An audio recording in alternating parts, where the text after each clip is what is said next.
Emotions पे चलेंगे तो हो सकता है कि अचीवमेंट ज़िंदगी में ज़्यादा हो ना पाए।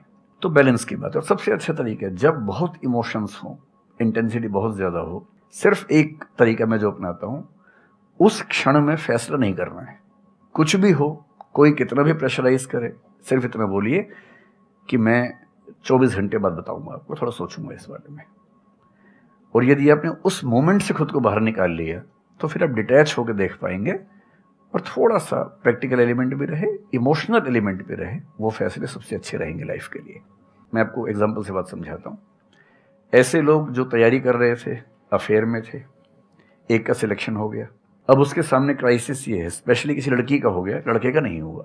अब हमारी सोसाइटी में ना, लड़की ऊंचे पद पे हो, लड़का ना सफल हुआ हो तो बड़ा मुश्किल है सोसाइटी में, उनको शायद दिक्कत नहीं है।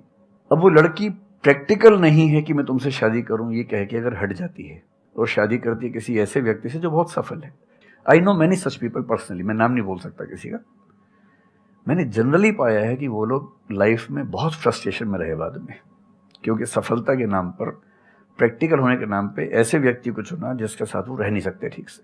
और मैं ऐसे कई लोगों को जानता हूं जो आईएएस बने, आईपीएस बने, जिनको करोड़ों रुपए के दहेज के ऑफर्स आए, साफ ठुकरा के कहा कि मैं जिंदगी एक ही व्यक्ति के साथ गुजार सकता हूं जो मेरे साथ है, और हैं, बहुत खुश हैं। अब कोई कह सकता है उनके परिवार में कि इसने प्रैक्टिकल फैसला नहीं किया, इमोशनल फैसला किया, पर अल्टीमेटली किसी चीज की वैल्यू क्या है? आपकी लाइफ बेहतर हो। यूट्यूब पे जिसके 1 लाख भी सब्सक्राइबर्स होते हैं वो मोनेटाइज करता है, 1 लाख क्या जब मिनिमम हो सकता है, खूब पैसा कमाते हैं, ब्रांड प्रमोशन करते हैं, साबुन तेल बेचते हैं बीच बीच में। आपका चैनल तो शायद देश में सबसे बड़ा चैनल है, आप चाहें तो कितना नहीं कमा लेंगे। मुझे कुछ दिन पहले एक एजेंसी के लोग मिले जिन्होंने बताया कि इनकी जैसी ख्याति है उस लेवल पर महीने में कोई 5-10 करोड़ भी कमाना चाहे तो कमा सकता है आराम से इस यूट्यूब चैनल से। तो मैंने पूछा कि वो कौन सी चीज है जो आपको इतना मजबूत बनाती है कि आप नहीं इस रास्ते पर जाते? मैं वो जानने में इंटरेस्टेड हूँ। तो 10 मिनट की बात के बाद मैं समझ में आ गया, क्योंकि अल्टीमेटली अगर मैं अपनी वैल्यू के खिलाफ चला गया तो खुश कैसे हो जाऊंगा? पैसा मुझे कैसे खुशी देगा जब मैं ही नहीं रहा, तो खुशी किस बात की? इसलिए इतना प्रैक्टिकल मत होना कि अपनी माँ के, पिता के, भाई बहन, दोस्त, जो प्रेमी प्रेमिका है, उनके इमोशंस के साथ खेलने लगो। इतना प्रैक्टिकल कभी मत होना, इतना इमोशनल मत होना कोई आपको बेवकूफ़ बना सके, बात बात पर बेवकूफ़ बनाता रहे। और बैलेंस जिंदगी जो है ना, वो मध्य मार्ग में है, जिंदगी एक्सट्रीम पे नहीं है, मध्य में है। तो प्रैक्टिकल और इमोशन का बैलेंस रखिए, लाइफ बढ़िया होगी।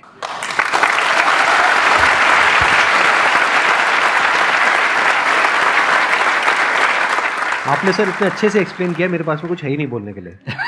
यूजुअली मेरे पास में कुछ होता है ऐड करने के लिए, लेकिन आपने पूरा ही उसका ऐसा निचोड़ निकाल दिया। आपने यूट्यूब पे इतना बोला कि सच में नहीं बचा होगा आपके पास।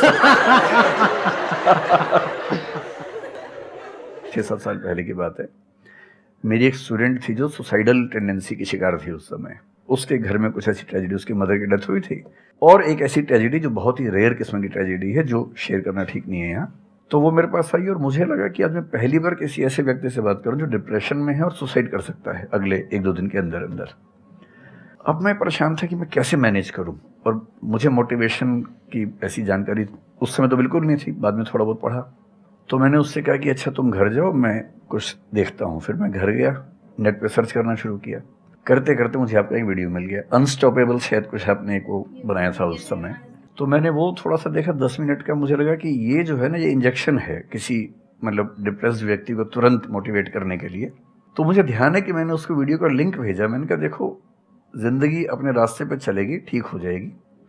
जब जब मूड ऐसा हो, बहुत डिप्रेसिंग हो, सुसाइडल मन करे, उस समय वीडियो देखना ध्यान से, और कम से कम उस बुरे फेज से बाहर निकल जाओगी। और फिर मैंने वो वीडियो अपने फैमिली में भी 2-3 बच्चों को भेजा, जो बच्चे उस क्राइसिस में होते थे। तो मैं बहुत थैंकफुल हूँ उन सब बच्चों की जान बचाने में, क्या बात कर बड़ी भूमिका है। Thank you so much sir, it means a lot to me. देखो आपने बहुत बड़ी बात कह दी सर, मेरे लिए बहुत बड़ी बात है ये। नहीं, कई बच्चों की जान बचाई होगी आपने जरूर। जो वो एक मोमेंट होता है, उस मोमेंट में कोई बचा ले तो लोग बच जाते हैं, वो मोमेंट क्रॉस हो जाए तो फिर चीजें बिगड़ जाती हैं। हेलो सर, नमस्ते। नमस्ते सर, बोथ ऑफ यू, मैं हमेशा से आप दोनों की बहुत फ़ैन रही हूँ। मुझे बस ऐसा लग रहा है कि मैं सपना देख रही हूँ, मेरे लिए रियलिटी नहीं है। मुझे बस आपसे ये जानना, मैं हर मतलब एवरी डे 8 से 10 आवर में पढ़ाई करती हूँ, बट मुझे कभी कभी बहुत डीमोटिवेशन आ जाता है कि होगा नहीं होगा, क्या होगा पता नहीं। देखिए, डीमोटिवेशन अगर आपको दिन भर में 1 घंटे आता है, नहीं सर, ऑलमोस्ट टाइम पढ़ाई करने के बाद 2-3-4 दिन के बाद ही होता है, हाँ, कंटिन्यूअसली नहीं अगर होता। अगर महीने में 4-5 बार आता है और एक एक दिन के लिए आता है तो इसका मतलब आप एकदम ठीक हैं।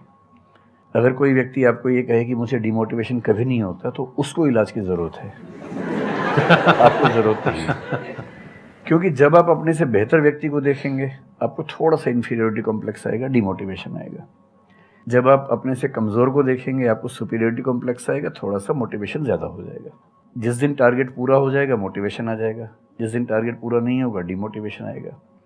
जिस दिन टेस्ट में आपके मार्क्स अच्छे आएंगे आप मोटिवेशन के साथ लौटेंगे, जिस दिन खराब आएंगे डिमोटिवेशन होगा। लेकिन ध्यान रखिए, जिस दिन आप मोटिवेटेड हैं उस दिन आप वजह बन गए कईयों के डिमोटिवेशन की।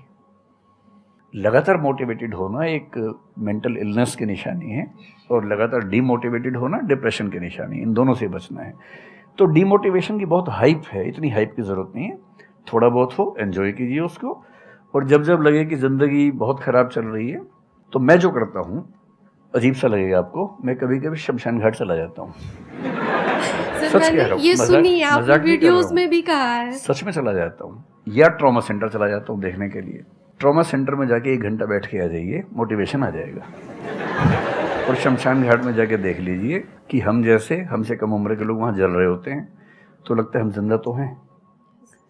अगर मैं थोड़ा सा कॉग्निटिव लेवल पर बात करूँ, एक बहुत बड़ा साइकोलॉजिस्ट हुआ, उसका नाम है ब्रेंटानो, कभी सर्च कीजिएगा उसको।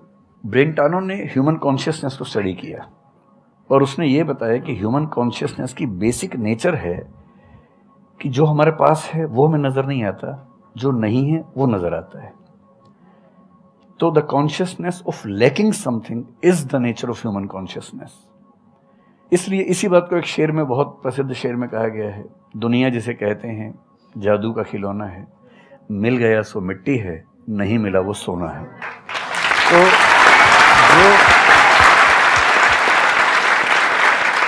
तो जो आपको नहीं मिलेगा ना, हमेशा बड़ा होकर दिखेगा, जो मिलेगा छोटा हो जाएगा। तो ईमानदारी इसमें है कि जब जब डिमोटिवेशन और डिप्रेशन हो, एक कागज़ लेके बैठ जाइए और एक तरफ लिखिए मेरी ज़िंदगी में ऐसा क्या क्या है जो दूसरों के पास नहीं है। पेज भर जाएगा पूरा। तो जो है उस पर ध्यान दीजिए और एंजॉय कीजिए। मेरा क्वेश्चन है कि आजकल बहुत लोग बोलते हैं कि एजुकेशन सिस्टम हमारा पुराना हो गया है और बहुत लोग बोलते हैं कि इसे चेंज करना चाहिए और ये सारी चीज़ें बहुत पुरानी हो रही है जो हम अभी करंटली पढ़ रहे हैं। तो इस पे आपका ओपिनियन क्या है? एजुकेशन सिस्टम में तो बहुत मेजर चेंजेस की ज़रूरत है और ये बात भारत सरकार ने एक्सेप्ट भी की है, नई पॉलिसी भी लेके आए हैं। मतलब मुझे लगता है कि कई लेवल्स पे देखना है। सबसे पहले तो ये डिफाइन करना ज़रूरी है कि एजुकेशन का पर्पज़ है क्या। क्या पर्पज़ केवल नौकरी लेना है, एक जॉब मिल जाए, वही पर्पज़ है? मैं उससे एग्री नहीं करता हूँ। मेरी राय में एजुकेशन का बेसिक पर्पज़ है कि एक होमो सेपियंस, एक इंसान बन जाए, सोचना आ जाए, उसको समझना आ जाए। कोई राजनेता या धर्मगुरु उसको गधा ना बना सके, बेवकूफ़ ना बना सके। उसे इतनी समझ हो कि वो चीज़ों को फैक्चुअली, ऑब्जेक्टिवली समझ सके, तर्क कर सके, बहस कर सके, और अगर तर्क और बहस में सामने के तर्क ठीक हैं तो उनको एक्सेप्ट भी कर सके, इतना विनम्र भी रहे। बेसिकली पर्सनैलिटी ग्रूमिंग का प्रोसेस एजुकेशन है, वो केवल नौकरी का मामला नहीं है। पहली गलती तब होती है जब हम उसको केवल नौकरी का मामला मान लेते हैं। मतलब नौकरी ज़रूरी है, ऐसा नहीं कि ज़रूरी नहीं है, लेकिन वो सिर्फ वो उसका पर्पज़ नहीं होना चाहिए।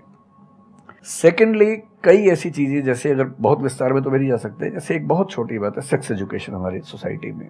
ये इतनी ज़रूरी चीज़ है। स्कूल में जो एडोलेसेंस की एज के लोग हैं, 12, 13, 14 की एज के लोग हैं, उनको वो सब चीज़ें बताएं ताकि गलत सोर्सेज से इन्फॉर्मेशन ना मिले, कोई गलती ना कर बैठें। हेल्थ एजुकेशन के रूप में हो, उनको सारी चीज़ें पता हों, ठीक हाथों से पता हो, ठीक तरीके से पता हो। फिर मेरा ख्याल है कि जैसे IITs में अब तो होने लगा है, पहले क्या था कि हम टेक्नोलॉजी सेंट्रिक एजुकेशन पर ज़्यादा फोकस करते थे कि आपने मशीन को समझ लिया, तकनीक को समझ लिया, हो गया, इंसान को नहीं समझा। टेक्नोलॉजी पढ़ने वाले लोग समाज और इंसान से एकदम कटे हुए थे। अब तो